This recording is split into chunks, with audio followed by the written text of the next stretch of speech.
ఓం శ్రీ గురుభ్యో నమః. శ్రీమన్మహాగణాధిపతే నమః. హర హర మహాదేవ శంభో శంకర. భగవద్భక్తులకు శ్రేపులందరికీ కూడా వారఫలాలు కార్యక్రమానికి స్వాగతం.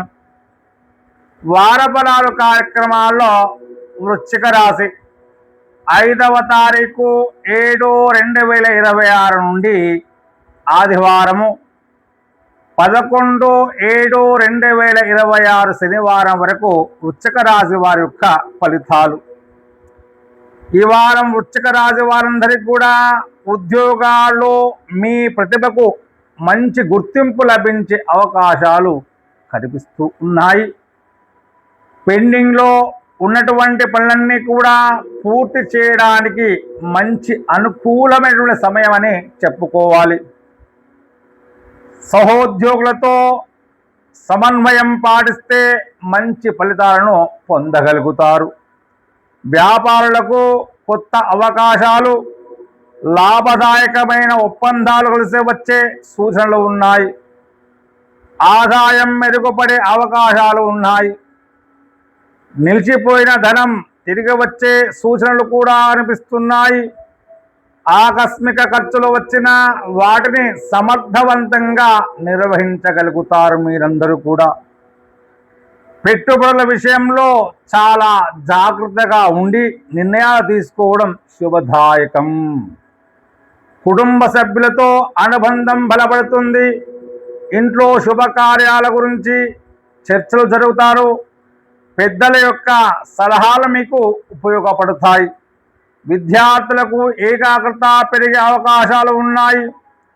ఉన్నత విద్యా పోటీ పరీక్షలకు సిద్ధమవుతున్న వారికి చక్కటి సమయం అనే చెప్పుకోవాలి. వారమంతా కూడా వృశ్చిక రాశి వారికి ఆరోగ్యం వృశ్చిక రాశి వారికి సాధారణంగా బాగానే ఉంటుంది.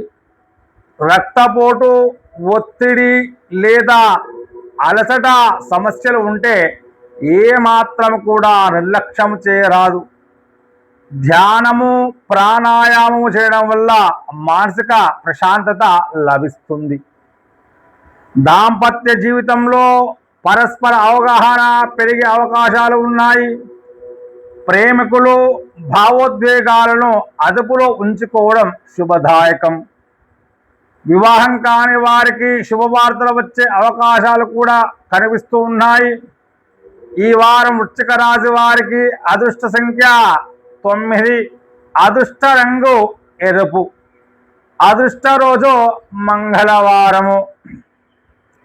ప్రతిరోజు కూడా ఉదయము శ్రీ సుబ్రహ్మణ్యేశ్వర స్వామి ప్రార్థించండి.